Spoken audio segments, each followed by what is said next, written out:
The underestimated species Admiral Kethvar stood before the massive holographic display in the Dominion Council chambers, his four arms gesturing dismissively at the small blue planet rotating slowly in the center of the room.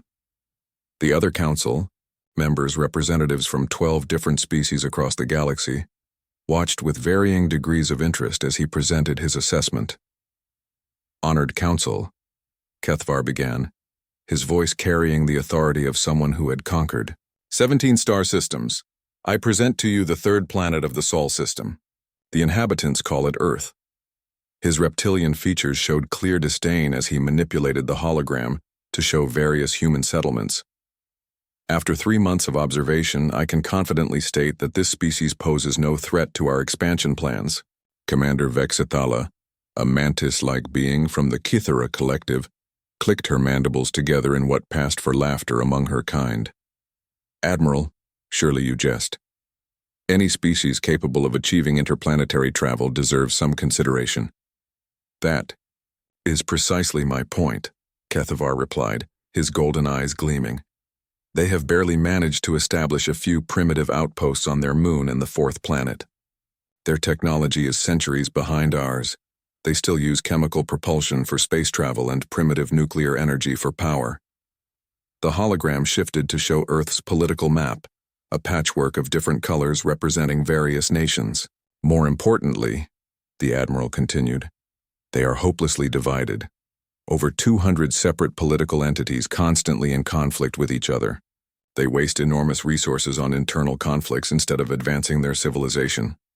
Elder Thon of the crystalline Velnari gestured with one of his geometric appendages. "Division can sometimes mask strength, Admiral. Have you considered that their conflicts might have made them more adaptable?" Kethvar's laugh was harsh. "Adaptable? Elder Thon, their military forces still rely on projectile weapons and crude explosives. Their largest ships carry fewer than 10,000 crew members. A single Dominion dreadnought could pacify their entire world in days." He paused, letting this sink in. "No, Honored Council. Earth represents nothing more than a minor inconvenience. We should focus our expansion efforts on species that might actually challenge us."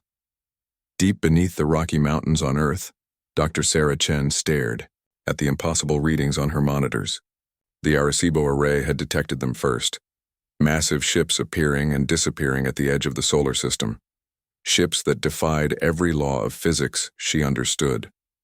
For 3 months, she had been quietly building a network of scientists, military personnel, and government officials who knew the truth. Humanity was being watched. "Sarah, the latest spectral analysis is complete," called Dr. James Park from across the hidden laboratory. "The energy signatures don't match anything in our databases. These ships are using technology we can't even theorize about." Sarah rubbed her tired eyes. She had been working 18-hour days since the first detection, coordinating with scientists across the globe while maintaining absolute secrecy. "How many governments have agreed to Protocol 7? 17 so far," replied General Patricia Hayes, walking into the lab with a secure tablet. "The Russians were the last holdouts, but even they can't ignore these readings. For the first time in human history, we have every major power working together on a single project."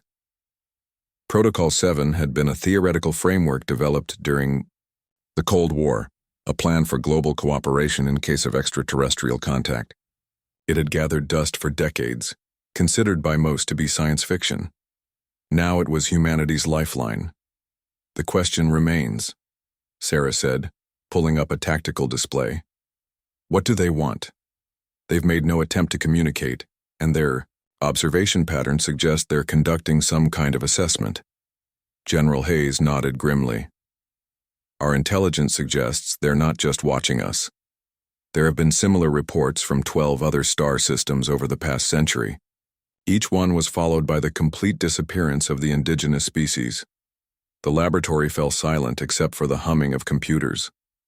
Sarah had suspected as much, but hearing it confirmed sent chills down her spine. "Then we need to accelerate the timeline. How's Project Prometheus coming along?" "Better than expected," Dr. Park replied, his voice gaining excitement despite the grim circumstances. When you force every nation's top scientists to work together, amazing things happen. The Chinese quantum computing team combined with the American Materials Science Group has produced results we couldn't have achieved alone. The Europeans' energy research merged with the Japanese robotics division is yielding incredible advances. General Hayes pulled up classified files on her tablet. The military side is equally impressive. Former enemies are sharing technologies and strategies that were state secrets just months ago. The Israeli cyber warfare specialists working with the Russian tactical teams have created defensive systems none of us could have imagined individually. Sarah nodded, but her expression remained worried. It might not be enough. Based on our observations, their technology is thousands of years ahead of ours. We're essentially preparing stone tools to fight laser cannons. Maybe, said a new voice, from the laboratory entrance. Marcus Steele walked in, still wearing his oil-stained engineer's coveralls from the construction site above. But they don't know about the stone tools yet? Marcus was an odd addition to their group, a former military engineer who had spent the last decade designing civilian infrastructure, but his unconventional thinking had proven invaluable in developing humanity's response strategy. What do you mean? Sarah asked. Think about it, Marcus continued, grabbing a marker and moving to the whiteboard. They've been watching us for months, right? Learning our capabilities, studying our technology, they probably know exactly what our most advanced weapons can do.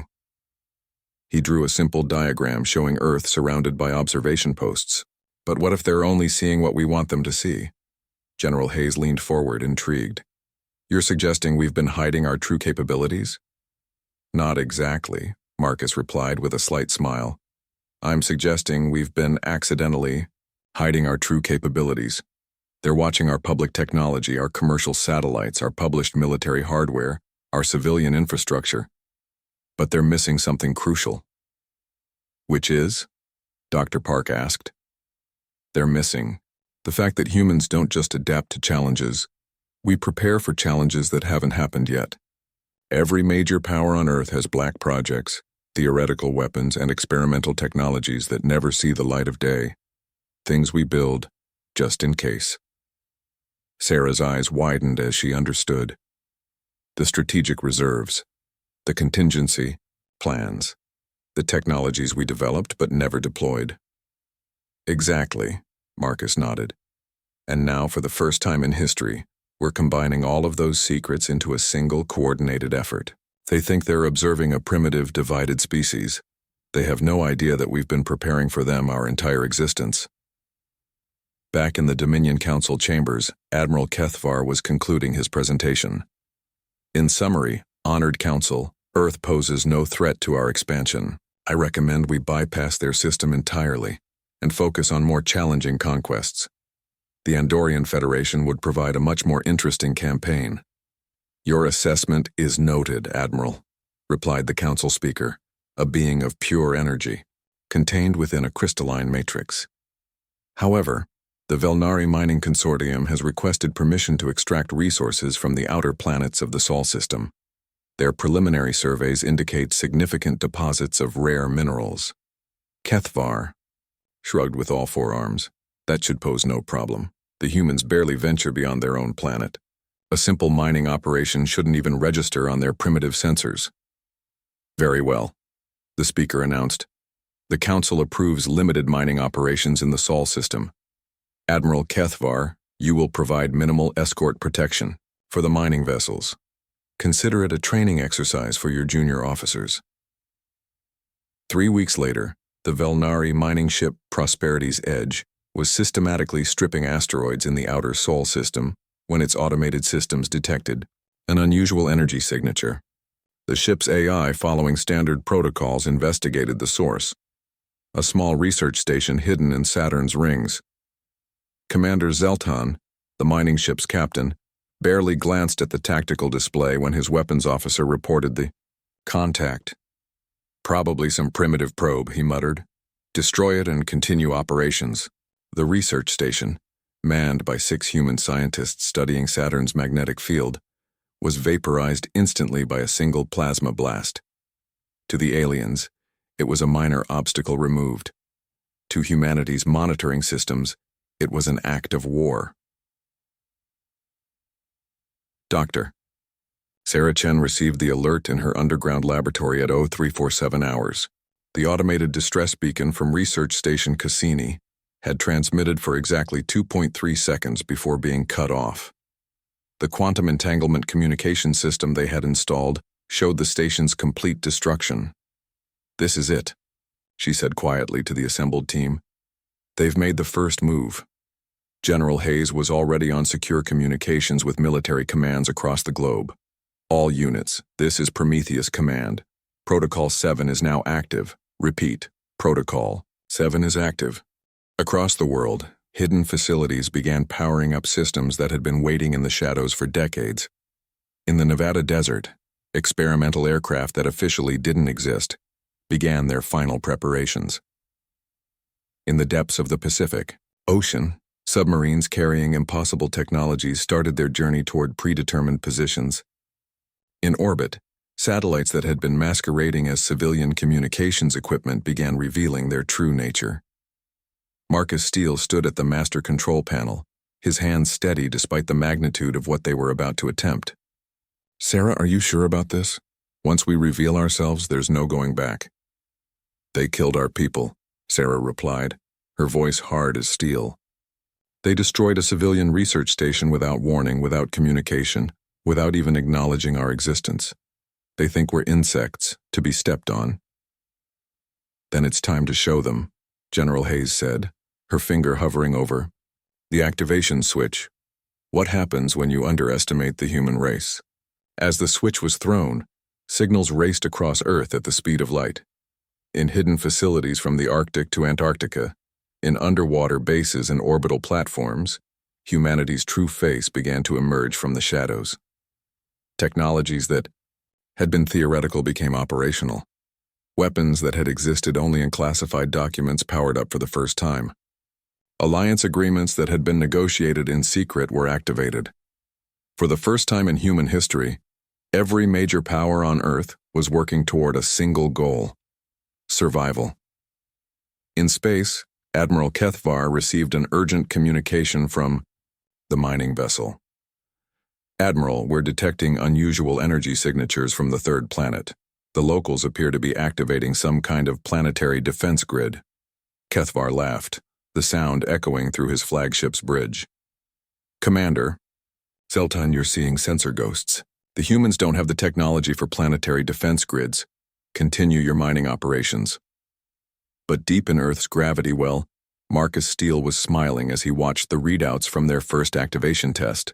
Hidden facilities across 6 continents had just synchronized their power outputs with atomic precision. Orbital platforms had established quantum communication links that couldn't be detected or intercepted. Most importantly, every human military force on the planet was now operating under unified command for the first time in history. "Phase 1 complete," he announced to the control room. "They still think we're primitive. Let's keep it that way, until Phase 2. The galaxy was about to learn that there was a significant difference between being weak and being underestimated. Humanity had spent their entire existence preparing for threats they couldn't yet imagine. Now one of those threats had finally arrived, and the aliens had made the fatal mistake of announcing their presence before understanding what they were truly facing. The human factor Admiral Kethvar was reviewing routine mining reports when the first impossible thing happened. His tactical officer, a young Zephyrian named Kelthmar, approached with obvious confusion. "Admiral, we're receiving a transmission from the Sol system. It appears to be directed at us specifically." Kethvar looked up from his datapad, mildly annoyed. "That's impossible. The humans don't have the technology for interstellar communications. You're probably picking up their primitive radio broadcasts." "No, sir," Kelthmar replied, his voice uncertain.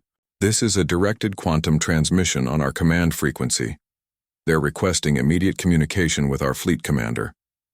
The bridge fell silent.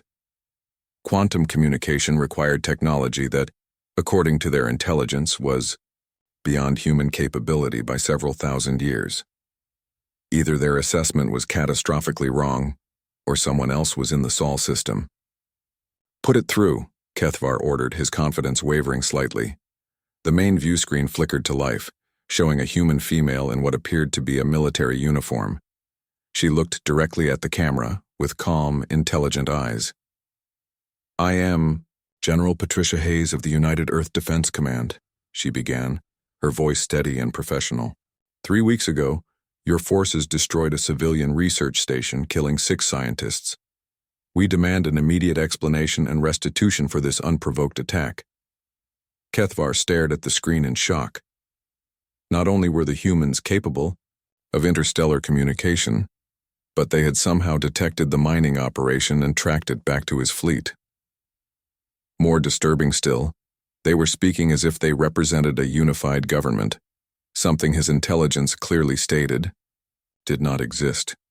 "This is Admiral Kethvar of the Dominion Fleet," he replied, trying to regain his composure. "You will explain how you obtained our communication frequencies and why you believe you have the authority to make demands of the Galactic Dominion." General Hayes smiled, but it was not a pleasant expression. "Admiral, we've been monitoring your ships for 3 months. We know your fleet composition, your technology base, and your standard operating procedures. As for authority, we represent every government on Earth in this matter. When threatened with extinction, humans tend to work together remarkably well." Before Kethvar could respond, his sensor officer called out in alarm. "Admiral, multiple contacts appearing throughout the system. I'm reading at least 30 vessels of unknown configuration." The tactical display lit up with red dots as human ships seemingly materialized from nowhere. They had been hiding in the electromagnetic shadows of planets, concealed within asteroid fields, masked by solar radiation. Kethvar realized with growing horror that his fleet had been completely surrounded without his knowledge. "How is this possible?" he whispered, then raised his voice. "Human, your species barely has the capability for interplanetary travel. These ships are impossible." General Hayes' smile widened. "Admiral, you made the same mistake that many of humanity's enemies have made throughout history. You confused keeping quiet with being weak. We've had interstellar capability for over 50 years. We've simply chosen not to advertise the fact." Marcus Steele stood in the command center deep beneath Colorado, watching the tactical displays with grim satisfaction. Operation Lazarus was proceeding exactly as planned. All around him, technicians and officers from a dozen different nations worked together with the precision of a single organism. "Marcus, the fleet reports all ships in position," announced Dr. Sarah Chen from her coordination station. "The aliens still haven't detected our orbital platforms." "Good," Marcus replied. "Admiral Kethvar is about to get his first real look at human ingenuity." On the main screen, they could see the alien admiral's flagship, a massive vessel that dwarfed any ship in Earth's public fleet. Its weapons could level cities, its shields could withstand nuclear weapons, and its technology was thousands of years ahead of anything in humanity's official arsenal. It was also exactly what they had been preparing to fight for the past 60 years. "Dr. Chen, initiate the demonstration," Marcus ordered.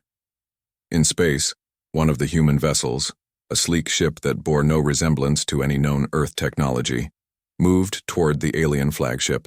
To Admiral Kethavar's sensors, it appeared to be some kind of destroyer, barely a tenth the size of his dreadnought. "Admiral," his weapons officer reported, "the human vessel is approaching at high speed. Should we destroy it?" "Not yet," Kethavar replied, studying the tactical readings. "I want to see what they think they can accomplish. Their weapons can't penetrate our shields." The human ship suddenly stopped dead in space, impossibly violating every law of momentum. Then it did something that made every alien on the bridge stare in disbelief. It folded in half. The destroyer split down the middle, revealing that it was not one ship, but dozens of smaller vessels that had been locked together in perfect formation. Each component immediately took a different vector, moving with impossible precision in a three-dimensional dance around the alien flagship. What are they doing?" whispered Commander Vexithala, who had joined the fleet to observe what was supposed to be a simple mining operation. Her question was answered when the human vessels began to emit a coordinated energy pulse. Individually, each pulse was barely detectable. Combined, they created a resonance frequency that bypassed the flagship's shields entirely and overloaded non-critical systems throughout the ship. The lights on Kethvar's bridge flickered as secondary systems shut down. The artificial gravity fluctuated. Most alarmingly, the quantum communicator went offline, cutting them off from the rest of the Dominion fleet. How did they know our shield frequency? Kethvar demanded. On Earth, Marcus Steele was asking himself the same question, but from a different perspective. How did we get so lucky that they used the same basic shield technology we theorized about 30 years ago? Dr. Park looked up from his analysis station. Marcus, I don't think it's luck. Look at the patterns in their ship design, their formation, tactics, their weapon signatures. Everything follows logical engineering principles. They've optimized their technology, but they've optimized it the same way we would have. You're saying they're predictable? I'm saying they're efficient, Dr. Park replied, which is not the same thing as adaptable. They've found solutions that work, and they've stuck with them. But we've had to be adaptable our entire existence. We've never had the luxury of assuming our solutions would always work. Back in space, Admiral Kethvar was learning this lesson the hard way. All ships converge on the human vessels. Standard attack formation. His fleet moved with mechanical precision, each ship taking its designated position in a formation that had been refined over centuries of conquest. It was a formation designed to maximize firepower while providing mutual protection, a formation that had never failed against any enemy. The human ships scattered like leaves in the wind. Instead of meeting the alien formation head-on, they broke into seemingly random patterns. Some ships dove down relative to the galactic plane, others spiraled around the alien vessels, and still others simply vanished from sensors entirely. Where did they go? Kethvar shouted. Unknown, Admiral, his sensor officer replied, panic creeping into his voice. They appear to be using some kind of stealth technology that our sensors can't penetrate. What the aliens didn't understand was that the human ships weren't using advanced stealth technology. They were using advanced knowledge of alien sensor systems. For 3 months, Dr. Chen's team had been analyzing every scanning pulse, every communication signal, every energy signature from the alien fleet. They knew exactly how the alien sensors worked, which meant they knew exactly how to avoid them. The first alien ship to be destroyed was the mining vessel Prosperity's Edge. It simply exploded without warning, its hull integrity failing catastrophically when human ships materialized inside its shield perimeter and fired concentrated bursts at structural weak points that shouldn't have existed. But they did exist, because humans had been studying alien ship design for months and had identified flaws that the aliens themselves had never noticed. Admiral, Commander Vexithala called out as her own ship came under attack. They're targeting our structural support junctions. How do they know where our weak points are? The answer was Marcus Steele, standing in his underground command center with a smile that would have terrified the aliens if they could have seen it. Because, he said to his assembled team, we've been preparing for this fight since before we knew you existed. Every science fiction story, every military simulation, every theoretical weapon design, we've been imagining how to fight superior technology for generations. On the tactical display, human ships were systematically dismantling the alien fleet, using tactics that should have been impossible. They fought like a swarm intelligence, each ship knowing exactly where every other ship was and what it was doing. They attacked from directions that didn't exist in three-dimensional space, using gravitational slingshots and solar radiation pressure to achieve impossible vectors. Most importantly, they fought like they didn't care if they died. Admiral, his communications officer reported with a shaking voice, we're receiving another transmission from the human commander. General Hayes appeared on the screen again, but this time she was speaking from the bridge of one of the human ships actively engaged in combat. Behind her, the crew worked with calm efficiency while explosions lit up the space around them. Admiral Kethvar, she said calmly, you came to our system expecting to find a primitive, divided species. You found instead a unified civilization that has spent its entire existence preparing for threats we couldn't yet imagine. You killed our people without warning or provocation. Now you're learning why that was a mistake. Your technology is impossible, Kethvar shouted back. Your intelligence report stated you were centuries behind us. Our intelligence reports, General Hayes replied with that same cold smile, stated exactly what we wanted them to state. Admiral, you made the fundamental error of assuming that just because we hadn't left our solar system, we hadn't been preparing to defend it. Marcus Steele watched the battle unfold with professional satisfaction. Operation Lazarus had been based on a simple premise. What if humanity's greatest strength wasn't their technology, but their paranoia? What if their tendency to prepare for every possible threat, no matter how unlikely, was actually an evolutionary advantage? Status report, he called out. 7 alien vessels destroyed, 3 disabled, 2 retreating toward the outer system, reported the tactical coordinator. Human losses, 2 ships damaged, 0 casualties. How is that possible? Asked Dr. Chen. Because, Marcus replied, we've been practicing this battle for 60 years in simulation. Every possible scenario, every tactical variation, every way the aliens might respond. We've run this battle 10,000 times in computer models. This is the first time they've fought humans.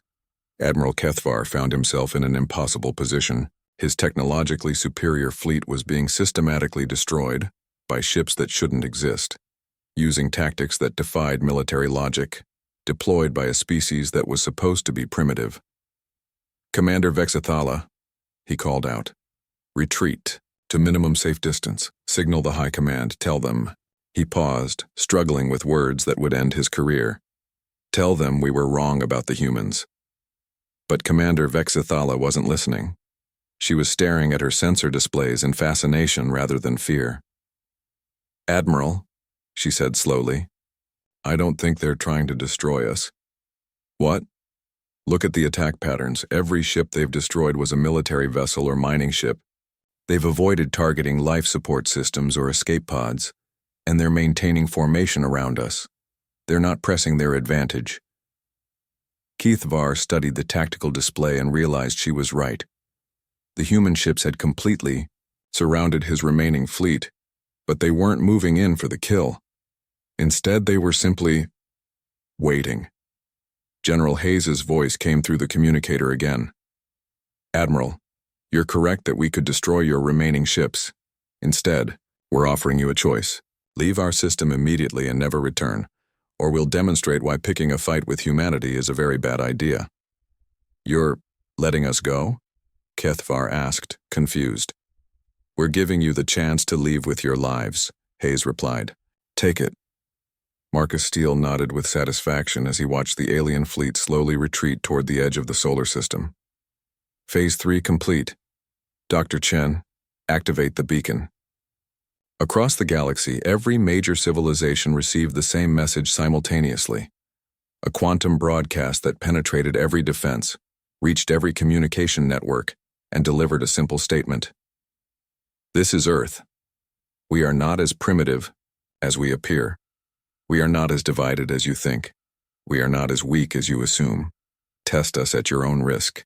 The message was followed by tactical data from the battle, specifications of human technology, recordings of their coordination, and most importantly, evidence that they had been preparing for galactic contact while maintaining the fiction of being a primitive species.